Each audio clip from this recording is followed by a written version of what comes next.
Assalamualaikum beres, selamat datang kembali di Guru Gembel Channel. Siapakah presiden paling berkuasa di dunia saat ini? Apakah Pak Jokowi? Ya tentu saja banyak orang yang berharap saya akan menjawab itu, tetapi tentu saja tidak, bukan Pak Jokowi. Apakah Pak Joe Biden, presiden Amerika Serikat? Ya tentu saja dia terlalu pikun untuk itu, dan negara yang dipimpinnya sekarang juga sedang mengalami penurunan sedikit demi sedikit. Jadi bukan itu. Mau percaya atau tidak, diterima atau tidak, presiden yang paling berkuasa di dunia saat ini adalah Pak Xi Jinping, presiden Cina. Kita akan urai di episode ini bagaimana ceritanya dia membawa Cina menjadi satu negara adidaya, bukan hanya dalam klaim ekonomi, bukan hanya ada dalam klaim militer, tapi secara keseluruhan dia adalah negara yang paling berpotensi dan pada banyak hal telah menjadi negara adidaya. Jadi kita akan bahas, yuk kita mulai.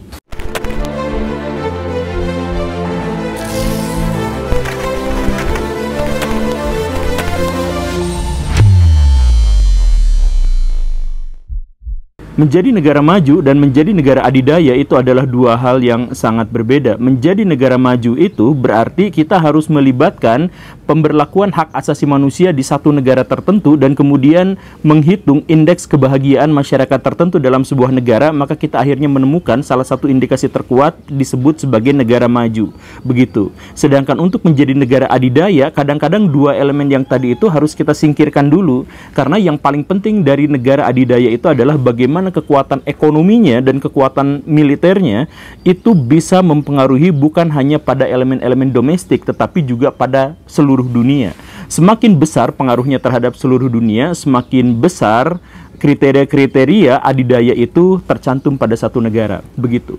Nah, Amerika Serikat itu adalah negara adidaya yang lama, yang tua, yang sudah mengalami keadidayaan mereka itu sejak ratusan tahun atau puluhan tahun yang lalu. Tetapi mereka harus mengakui bahwa adidaya itu sekarang tidak lagi mereka genggam, karena sekarang ada pemain baru yang namanya adalah Cina.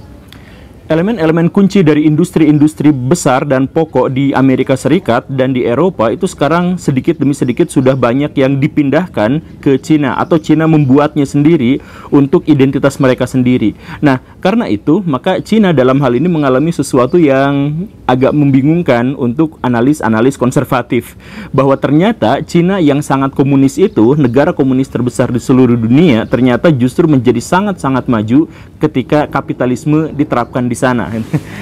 Tetapi saya harus sering menggarisbawahi satu hal, Baraya, bahwa yang dimaksud dengan ideologi itu adalah sistem gagasan kaum moralis yang terlalu berhalusinasi. Saya sering mendefinisikan ini ya. Kenapa seperti itu? Maksudnya adalah karena itu tidak didasarkan pada sains, dan karenanya penerapannya dalam kehidupan sehari-hari, ideologi itu lebih sering digunakan untuk melegitimasi satu tindakan daripada menjadi dasar pijakan bagi pemberlakuan sesuatu hal gitu. Bagaimanapun, fenomena untuk menjadi sebuah negara maju itu dimulai dari industrialisasi yang kemudian menopang ekonomi mereka. Cina sudah menjadi seperti itu. Amerika Serikat adalah negara dengan produk domestik bruto terbesar di dunia sejak tahun 1872. Tetapi kemudian disalib oleh Cina tahun 2014 yang menunjukkan bahwa Cina sekarang menjadi negara industri terbesar di dunia yang menopangkan ekonomi mereka di sana. Xi Jinping tentu saja bukan orang yang mengkreasi ini semua. Kita harus memberikan kredit yang luar biasa kepada Pak Deng Xiaoping dan kemudian Pak Jiang Zemin yang mendahului Xi Jinping untuk bisa memodernisasi ekonomi Cina seperti sekarang. Tetapi kita juga harus mengakui bahwa Xi Jinping adalah puncaknya sampai sejauh ini. Bahkan kita bisa menilai bahwa ekonominya Cina bisa melesat seperti yang kita kenal sekarang itu adalah gara-gara Xi Jinping. Dia memulai karir kepresidenannya itu, kepemimpinan di Cinanya itu kan tahun 2013. Kita lihat bagaimana karakteristiknya ya. Tahun 2013 dia jadi pemimpin Cina, dan 1 tahun sejak saat itu ada 1,5 juta orang yang dihukum gara-gara korupsi. Beberapa di antaranya dihukum mati, dan orang-orang yang dihukum mati itu bukan hanya orang biasa, tapi 7 di antaranya adalah pejabat senior, 20 perwira senior angkatan bersenjata juga termasuk yang ada di dalamnya. Ini menunjukkan apa? Ini menunjukkan ketegasan dan kekuatan Xi Jinping, bukan hanya bagaimana cara dia menegakkan keadilan, tapi yang paling pentingnya adalah bagaimana cara dia memberangus dan memberantas oposisi, sehingga dia menjadi presiden terkuat di dunia saat ini. Jadi maksudnya, kalau Baraya misalkan kemarin-kemarin dulu gitu ya, atau ustadz-ustadz, para motivator sering ceramah bahwa lihat itu Cina bisa jadi negara maju gara-gara mereka itu membunuh koruptor, menghukum mati pada koruptor dan sebagainya. Ada beberapa kalimat-kalimat dalam klaim itu yang sebenarnya keliru. Karena Xi Jinping melakukan hukuman mati kepada koruptor itu bukan hanya gara-gara dia korupsi, tetapi gara-gara dia menjadi oposisi bagi Xi Jinping itu. Inilah yang kemudian saya sebut dalam episode yang sebelumnya, itu adalah bagaimana cara Xi Jinping itu menciptakan otak together gitu. Bagaimana caranya agar satu negara itu semuanya kompak ada di bawah dia, sehingga dia bisa mendorong apapun yang dia mau di negara itu ke arah yang dia inginkan. Begitu. Makanya ketika Cina mau ke sana, mau ke sini, mau maju, mau mundur, sepenuhnya itu tersentralisasi pada satu sosok yang namanya adalah Xi Jinping. Begitu. Makanya ketika di masa depan Cina ingin menjadi negara maju, maka mereka tidak memiliki pilihan lain kecuali harus melegitimasi kepemimpinan Xi Jinping seumur hidup. Kenapa seperti itu? Karena semuanya terpusat pada dia. Kalau dia dilengsarkan atau dia meninggal, maka ada kemungkinan Cina tidak lagi bisa sekuat yang sekarang ini. Kenapa? Karena oposisinya udah hilang semua gitu. Jadi orang-orang yang bertentangan dengan Xi Jinping itu akan langsung dituduh korupsi dan kemudian dipenjara seumur hidup, bahkan hukuman mati gitu.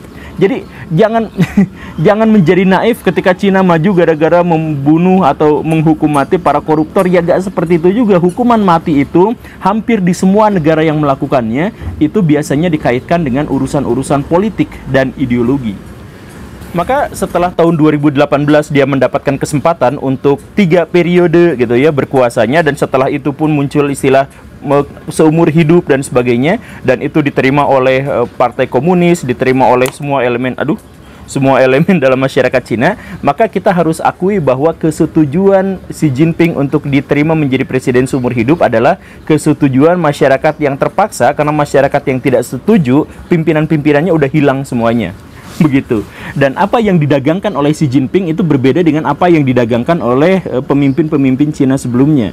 Pemimpin Cina sebelum-sebelumnya itu biasanya mempropagandakan komunisme, bahwa komunisme adalah ideologi yang paling pas, paling cocok untuk Cina dan sebagainya. Xi Jinping itu berbeda. Xi Jinping hampir tidak membahas tentang kekomunisannya.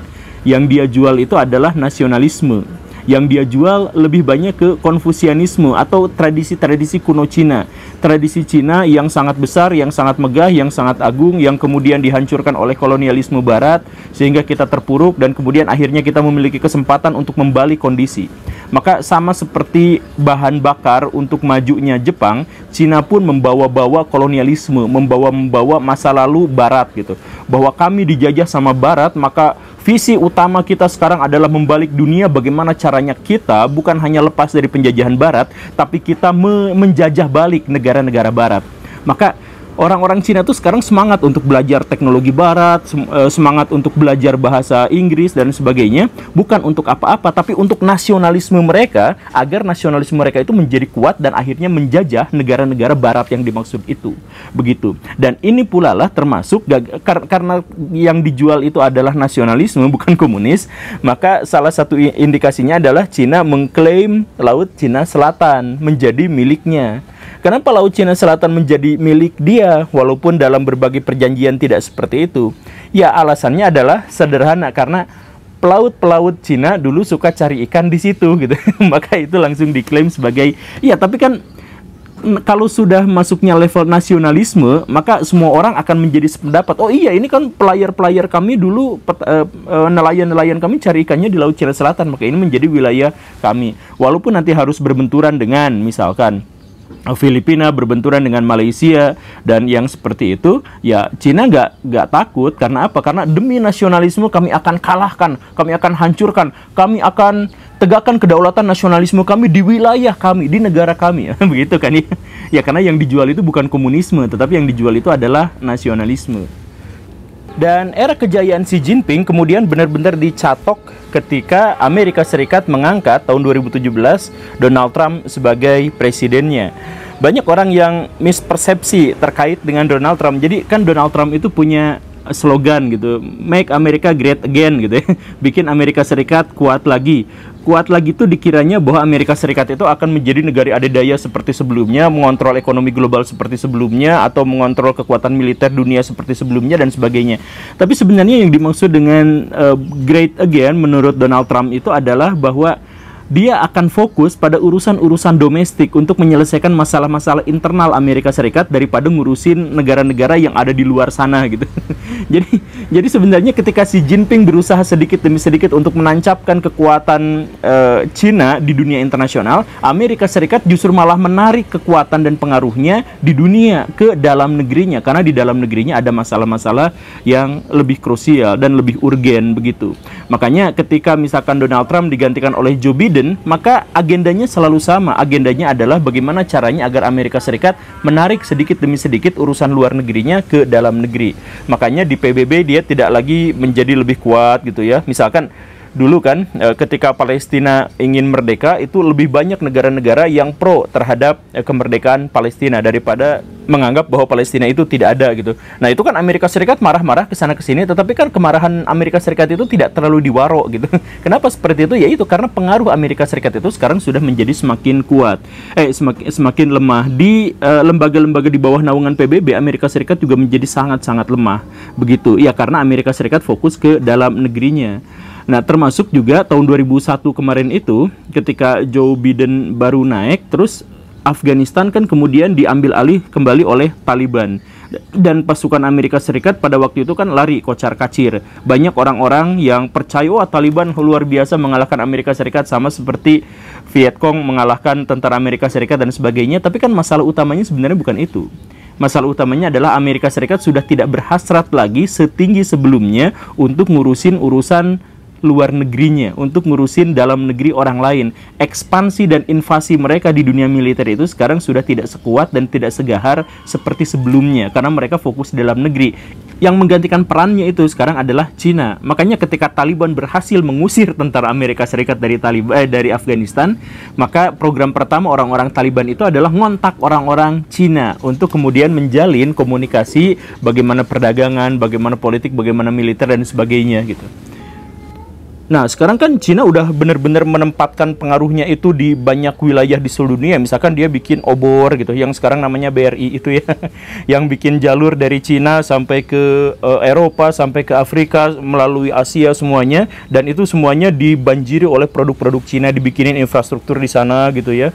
Termasuk di negara mana gitu, dibikin infrastrukturnya dibantuin sama Cina gitu ya. Nah, itu kan sebenarnya Cinanya ngasih modal yang besar, tapi kan bikin infrastruktur itu seperti dia tuh bikin toko di situ gitu. Jadi produk-produk Cina itu dipajang di situ semuanya, harus beli ke Cina dan sebagainya gitu kan. Proyek itu diterima sama masyarakat global, kecuali India.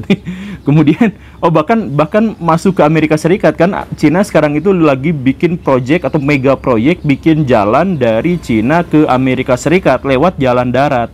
Luar biasa, dan Amerika Serikat senang, berarti perdagangan mereka berarti lebih lancar gitu ya. Cuman masalahnya adalah kalau sudut pandangnya Xi Jinping ini kan sudut pandang nasionalisme, yang berarti bikin jalan ke Amerika Serikat itu berarti Xi Jinping berpikir bahwa Cina akan berusaha menjajah minimal secara ekonomi Amerika Serikat. Kan seperti itu, karena cita-citanya adalah mengalahkan atau bahkan menjajah balik negara-negara barat. Amerika Serikat adalah negara barat yang paling representatif gitu. Begitu. Kemudian Cina juga dagang yuan gitu ya, dagang duit, sama seperti Amerika Serikat dagang dolar gitu ya. Cina dagang duit ke Afrika, ya sekarang masih Afrika, tapi kalau sudah Afrika sudah jalan kan berarti Sri Lanka gitu ya, mulai masuk ke Asia, mulai masuk ke apa, ya akhirnya kan ke dunia-dunia juga gitu. Kemudian Cina juga mulai membanjiri dunia itu dengan produk-produk buatannya gitu. Dulu cuma produk bajakan, sekarang tidak lagi produk bajakan, produk premium pun sekarang banyak yang buatan Cina gitu, dan lain sebagainya. Dan ini tentu saja harus kita pahami bahwa Cina sekarang benar-benar mulai mengontrol atau sudah mengontrol dunia. Termasuk juga ketika kita misalkan melihat perang Ukraina yang kemarin itu kan sebenarnya adalah bukti yang benar-benar mendemonstrasikan bagaimana pengambil alihan kekuatan dari Amerika Serikat ke Cina. Kok bisa seperti itu? Karena perang Ukraina itu gini Baraya, perang Ukraina itu adalah perang yang tidak diinginkan oleh Amerika Serikat tetapi terjadi, dan diinginkan oleh Cina dan itu terjadi. Jadi kita bukan hanya melihat bagaimana Putin versus negara-negara NATO, tetapi bagaimana Cina ada di belakang membackup Putin.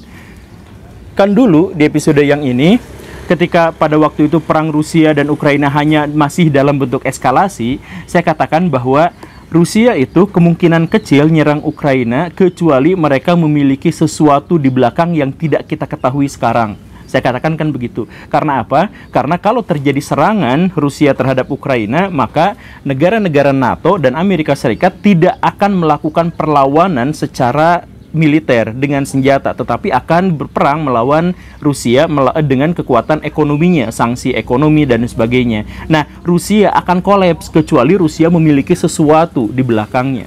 Nah, sesuatu di belakangnya itu ternyata adalah kontak Rusia dengan Cina. Kita harus mengingat bahwa deklarasi perang yang dilakukan Putin terhadap Ukraina itu terjadi 24 Februari tahun 2022. 4 hari setelah penutupan Olimpiade musim dingin di Beijing, di mana Putin pada waktu itu ditraktir oleh Xi Jinping.